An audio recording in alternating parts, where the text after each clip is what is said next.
Nagbabalik ang Ulat Bayan Weekend, nagpapatuloy ang investigasyon sa umano'y manumalyang flood control projects. Sa kabila ng pagbibitiw ni ICI Commissioner Rosana Fajardo, ayon po sa Presidential Communications Office, may mananagot at posibleng makulong sa pagpasok ng bagong taon. Yan ang ulat ni Kenneth Pasyente.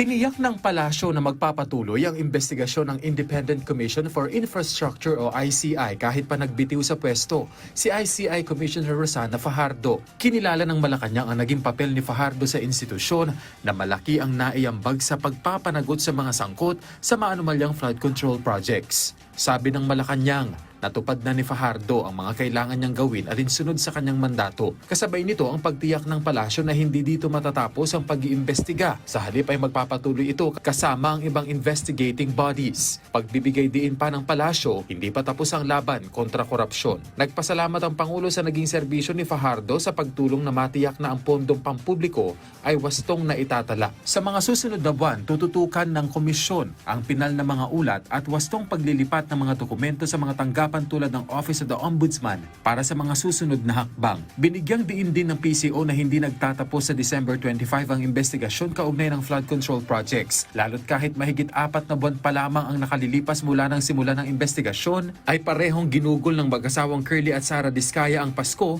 habang nasa kustodiya ng mga otoridad. Sinabi pa ng PCO na sa pagpasok ng bagong taon, may mga individual ang haharap sa pananagutan at posibleng makulong kaugnay ng isinasagawang investigasyon. Kenneth Pasyente para sa Pambansang TV sa Bagong Pilipinas.